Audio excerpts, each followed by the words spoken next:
Well, the sun's not even up yet.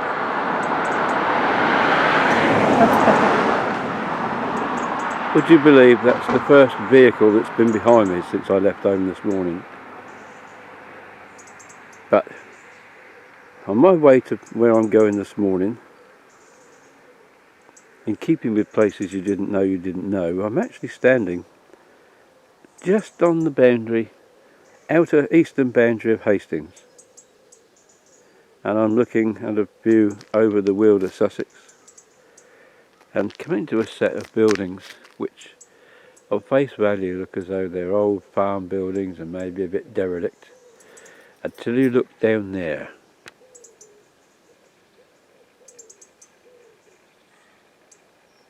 And that tells you they're still in use. But we're just going to take a walk past them.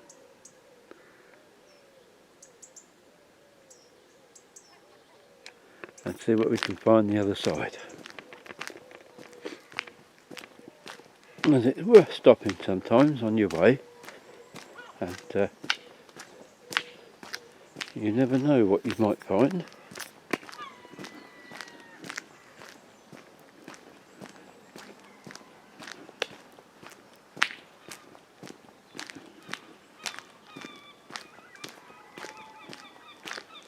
I've got a new camera grip, which I hope will keep things a bit more steady.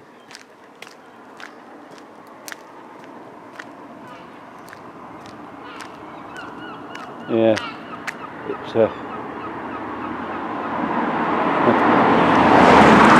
want to disturb their privacy, but that old barn that looked like an old barn, very much in use here. Unfortunately, I don't think because of the hedges I'm going to be able to see what I wanted to see. You can from the car coming over the hill, but it's impossible to stop. How annoying, because I wanted to show you. Well, you can hear the cocks crowing in the distance. That little bit of land that's raised up, but you can just see the top of the tree there. That is what's known as Bachelor's Bump.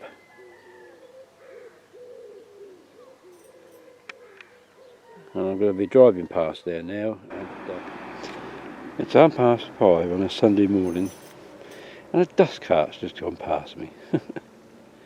Well, I'm standing here, a fairly nice view, again out over the Sussex Weald there. Not the clearest of views from here in the camera, I must admit, but this is the beginning of Guestling, believe it or not, which, as we've heard before, is quite a long parish. And this is the White Hart, long famous as a pub, timing point on the bus routes. It's now a beef eater, but the sign that I want to draw your attention to is that one there, Pett and Fairlight. Now, Pett is where I'm filming this morning, but it's actually quite a way down that road, and the only reason I'm stopping here and mentioning it is because all the way down as far as Pett itself, and it's 2 or 3 miles down that road there, it's all built up now, or built on, houses of various vintages, probably mostly post 1900, but some of it is still in Guestling. And then we get to Pett. So rather than get confused between one or the other, I'm going to start my filming at Pett itself. Problem with filming at this time of year, and we're heading towards the middle of August, is obviously with the loss of the very early light mornings. I'm out on a Sunday morning and it's about 6:20, which is a bit later than I like to be out because everybody starts getting up a bit now. But the first sign that you see that you're anywhere near Pett is a shop that's been there for ages. Although it's a modern building now, there used to be an older one there. This is the old butcher shop. It's quite a landmark as you come round the corner. And then I'm going to cross the road so that I can get out of the sunlight. But you do eventually find yourself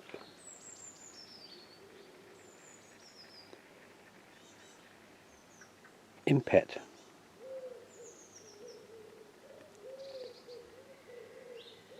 And Pett level. And there's on the right Rosemary Lane, which I'm not going to go down this morning. It's quite a hairy lane. That takes you down to Fairlight. But I've come to explore Pett, or a few specific pieces in Pett, so let's get on with that. As I said before, quite a bit of the road excuse me, down through Pett is oh dear, sort of post 1900, and a lot of it is bungalow settlements. But there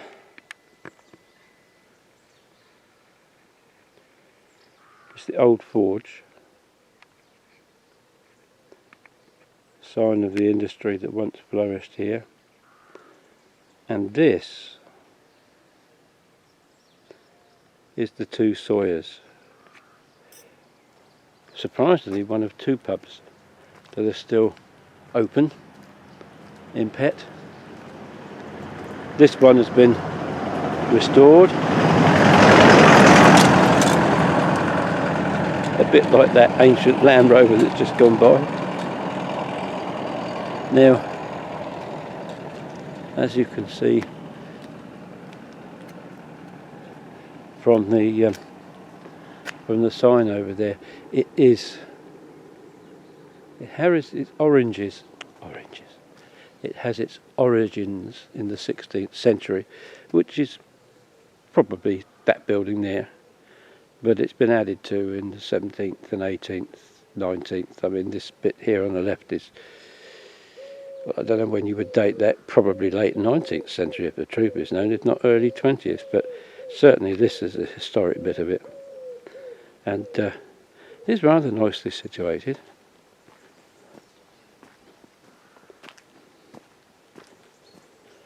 I think it also functions as a hotel now.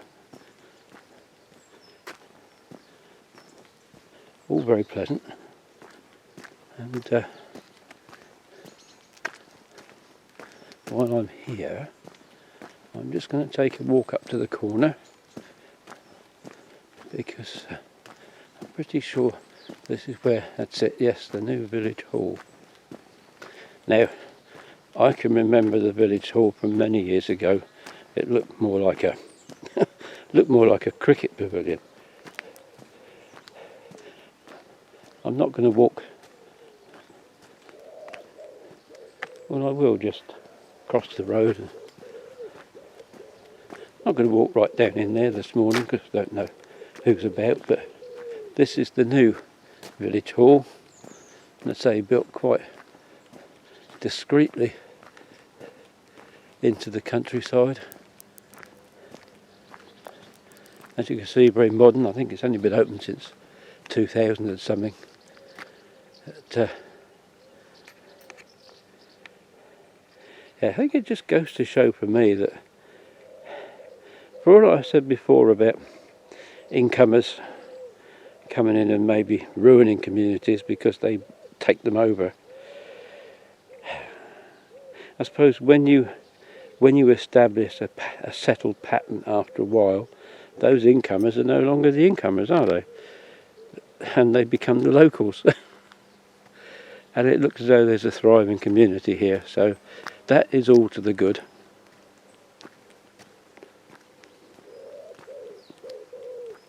I think the main thing that gets people's goats is when people move in from elsewhere and seek to take over a parish council or a village community and make it what their version of country life should be, and don't give a damn about what's gone on in tradition, if you know what I mean. Instead of working with the people who already live here and finding out the way of life as it should be, they just come in and say, oh, well, this is the way we do, this is the way it's going to be done now. And gradually the local people think, all right, fair enough. You get on with it. And that's happened in so many places. But enough of that. It's time to move on down the road. The village of Pett is certainly a place of contrast. Only just round the corner from the village hall, you feel as though you're back right in the countryside again. Well, I suppose you are, really. And yet we're only just a few miles from Hastings. Single figure mileage we're talking. I'd be curious to know what's behind that wall. I suspect there's a farm pond there of some kind. There's the back of the house we saw earlier, but the reason why I stopped here is it's a nice row of cottages. I think these are called the homestead cottages. Now they've been there a while, probably early Victorian I would guess, looking at those windows, if not a bit before. I have a feeling they might even have their origins back in the 18th century, you know.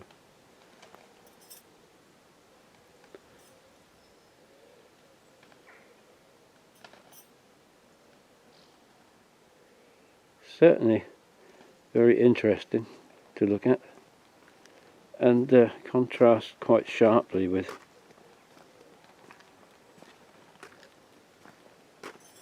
the modern-ish buildings next to it that have an old feel to them, but probably no great age in truth. Now I'm walking up to the end of these cottages because they've all been done quite nicely. There's a monkey puzzle tree in the garden there, which is unusual, and some palms, so the climate here is quite mild. But right at the very end there is this curious, there's a garage. Now I don't know if that's been built, it probably has been built in place of one of the cottages, but it's been very nicely put in. However, looking at them, one does wonder if they might originally have had a thatch roof, but probably not. All been very much modernised, but nice little row of cottages nonetheless. I don't know what of this you can see, but I'm down at the almost the far end of Pett now. And they've done this interesting little, what they call a Jubilee Way. It's a walk that you can do around and about the village of Pett. It's quite interesting if you have the time to do it. But it's actually outside of the Royal Oak pub.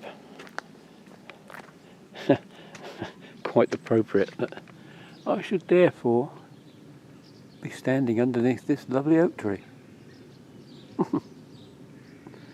Unfortunately, the Royal Oak was one of the casualties of downturns and it had closed. But I'm very pleased to say that I think it's now owned by two brothers selling local beers. It has reopened.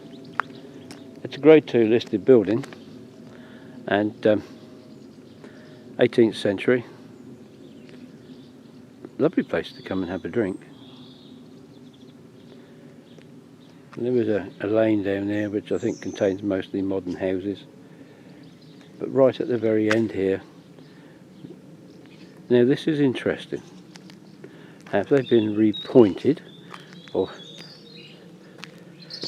you see how this row of probably 19th century, they early Victorian, just pre-Victorian I would guess. They got solar panels on the roofs now, but all of them bricks have been redone and repointed. I wonder how many of them were made at Guestling. Oh, there's a post box there. I'm going to have a look at that. I can't really get to the pub sign because it's up in the behind the trees, but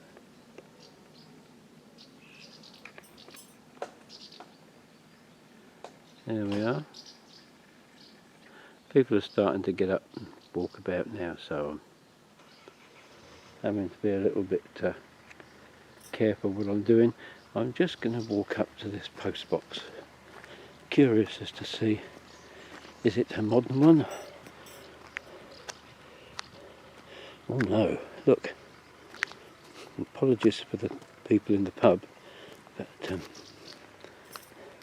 this is a remarkable survivor again. Look, there we are, VR, my word.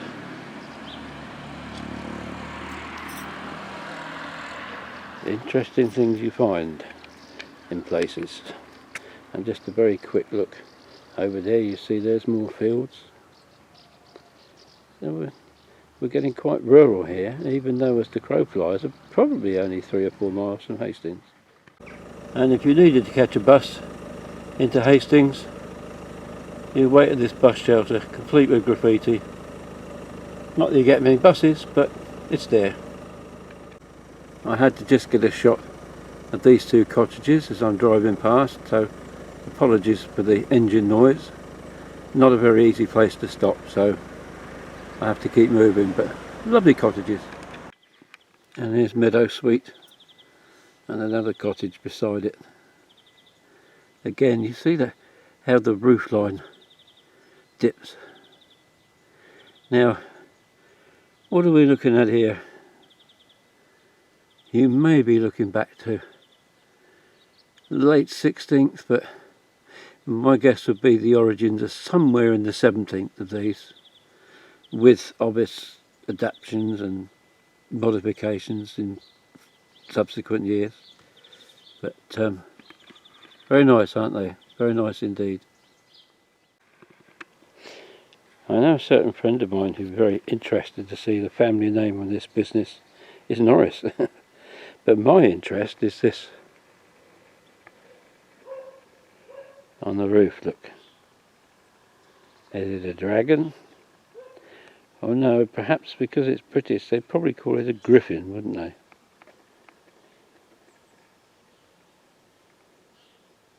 So we have a business still going. But of course no village would be complete without its parish church. And here is the parish church of St Mary and St Peter. Quite a prominent position. But, I'm interested in this, in the spire. They have these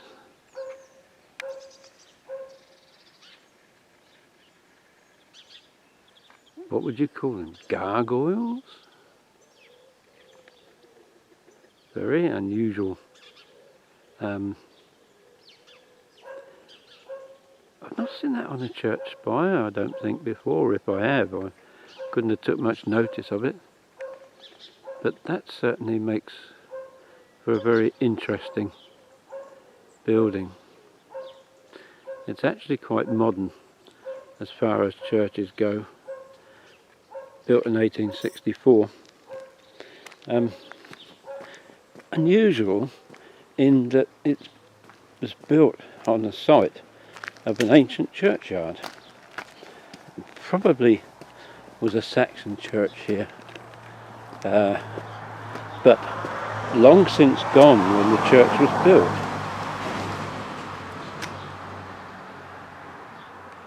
But you'll see the graves around it.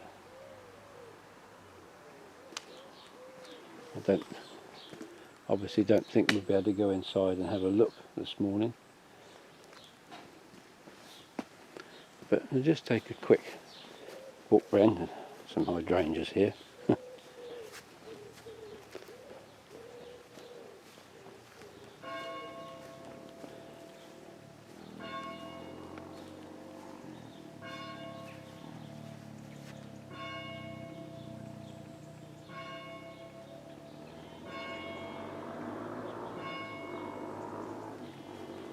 and that's just telling me it's 7 o'clock in the morning.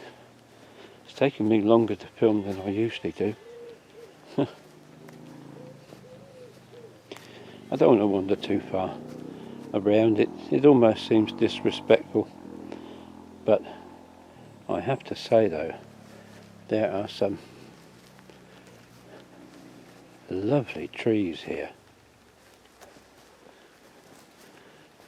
Bit of a modern annex on the side.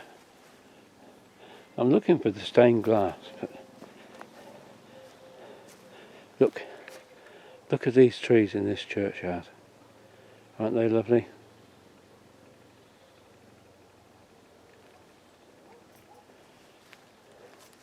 I like walking around this. Doesn't seem to matter where you are, even in the middle of a city. When you get to the church, it's always very peaceful.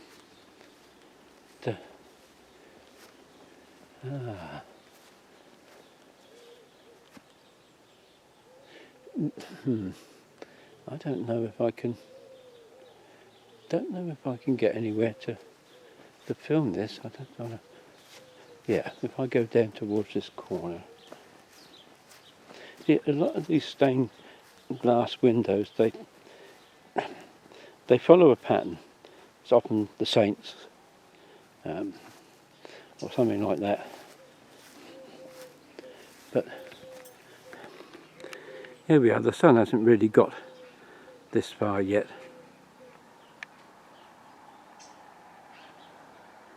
But you can see the outline there.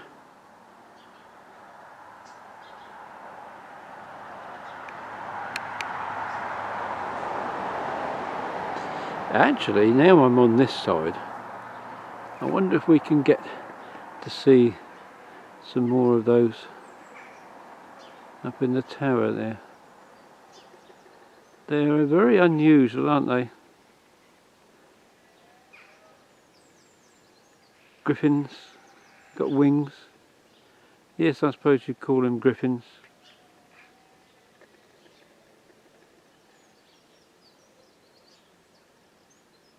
Yeah, and it is a griffin struggle too, sitting up here in all weathers. Anyway, that's St Mary and St Peter's church in Pett.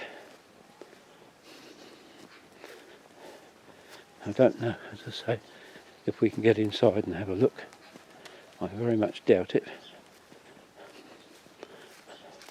I'll try the door and hope I don't set off an alarm, but I have a feeling, no, this is an outer door. Look, if we were allowed in, I'm pretty sure that would be open.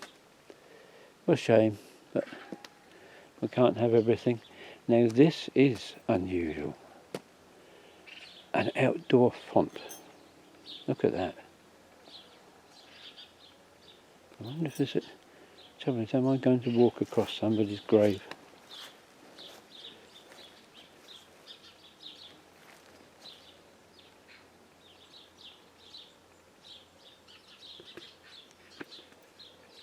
Very unusual indeed, this. I'm looking at this tree here, and there is a plaque.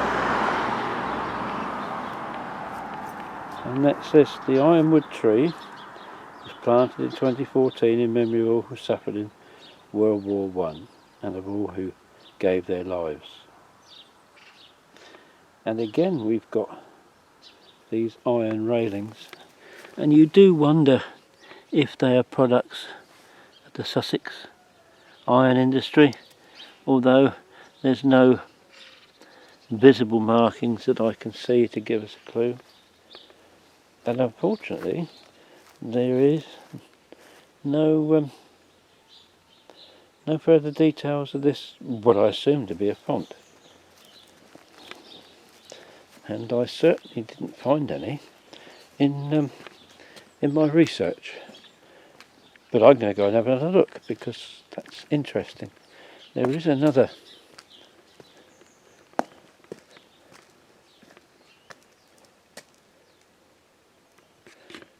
Let me go and have a look at that. And this, most unusual to find memorial plaques like this.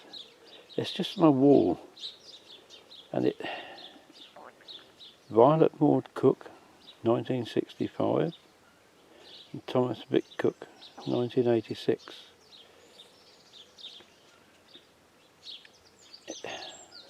Unusual, but an interesting touch. And with that, I think that's the end of our visit to the parish church of Pett. That's what I spotted driving past. See, every now and again, in the middle of everything else, you have little gems. And there's a lovely little cottage there with its thatched roof. And as we cross the road and just walk a bit,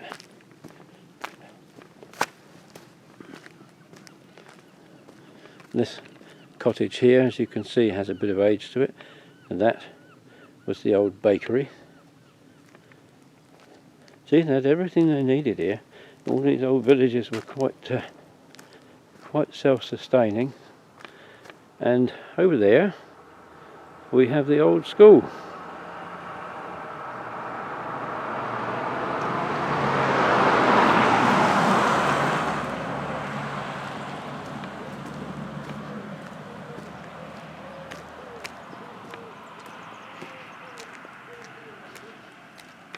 And the date shows us quite clearly there that the building was put up in 1847. Now, that's an interesting one because it was prior to the state school system, and yet just a little bit late for the old English schools. So, looking at the architecture and knowing that the chapel's nearby, I kind of get the feeling that this was one of the schools built by the Methodist Church. I could be wrong, but that's my gut feeling anyway. Now, one thing that might support my theory that that was a Methodist school is because no more than about 50 or 60 yards down the road is the Methodist chapel. Originally built here in 1848.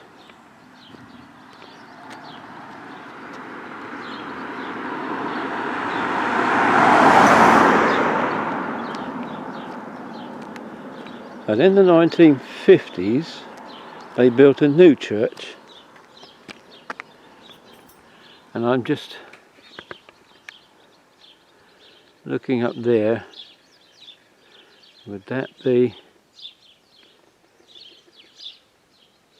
Well, it's this there. This is the original church. Looks like a foundation stone. The Mount Calvary Bible Christian Chapel. And that's 1848. Was originally built.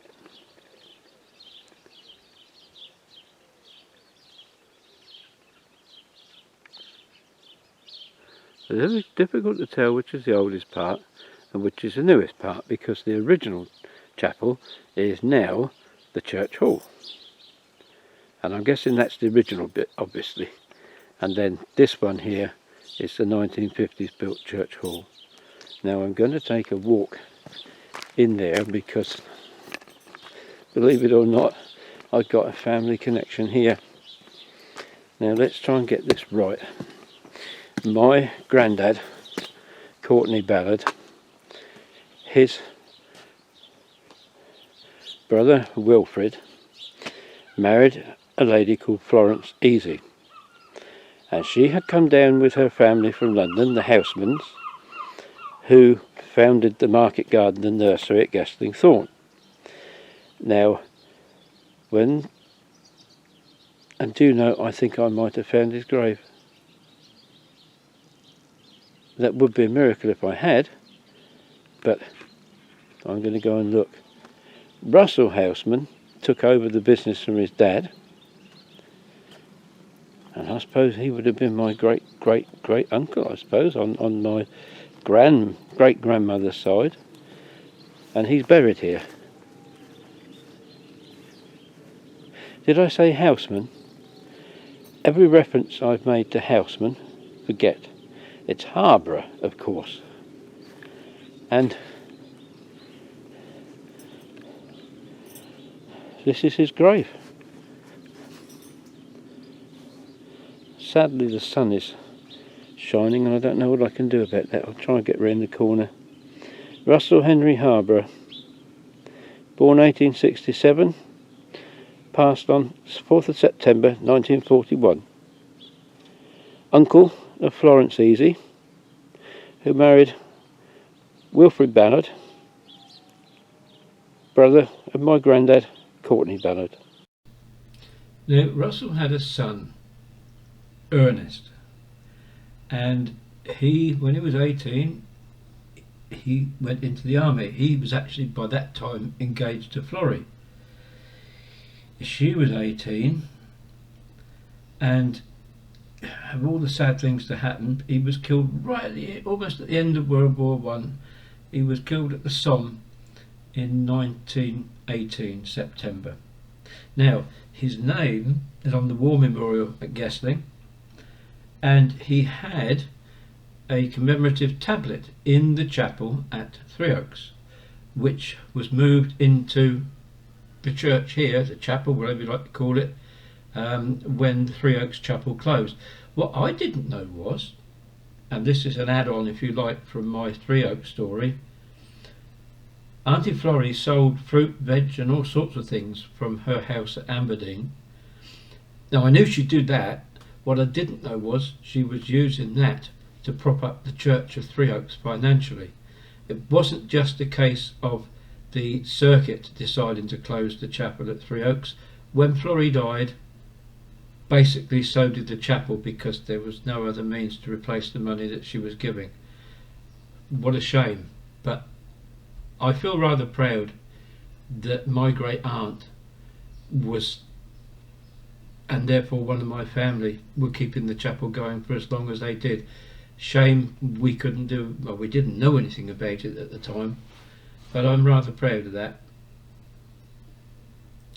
So there you have it, a little extra information about Florrie, Ernest and the family of Russell Harborough. And there's his wife Lydia and their sister. Wow. I have to be honest with you, that is something I was not expecting to find this morning. But the Harboroughs and the Ballards, it's all inscripted on this side as well. It's Selina, Henry.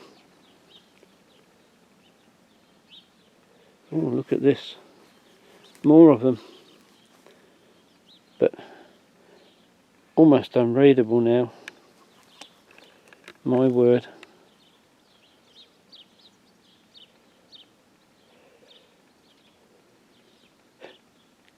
Connor. I know there were quite a few Harbours, especially this young one, Henry, aged 8. Now I've got a photograph somewhere, or seen a photograph. I'm sure I've seen a photograph of him. Or maybe it was Victor. I know there was a photograph somewhere in the family album of Florrie with one of them. And between the Harbours and the Ballards, they built up the Methodist chapel in Three Oaks. In fact, my great granddad, I think it was, he was Methodist chapel superintendent for 25 years. Oh dear, well, I'm sorry. I'm a bit overcome with that. Well,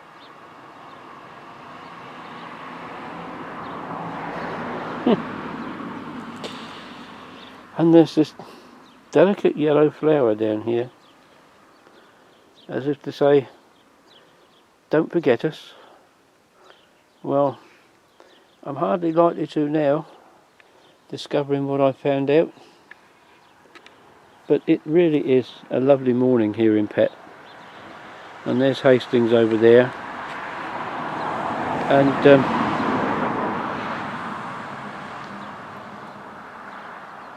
oh, as if I wasn't feeling emotional enough already, I find these kind of things very sad. There's obviously a little child has been buried here with this little set of angels. Rest in peace, little one. You didn't get much of a chance, did you?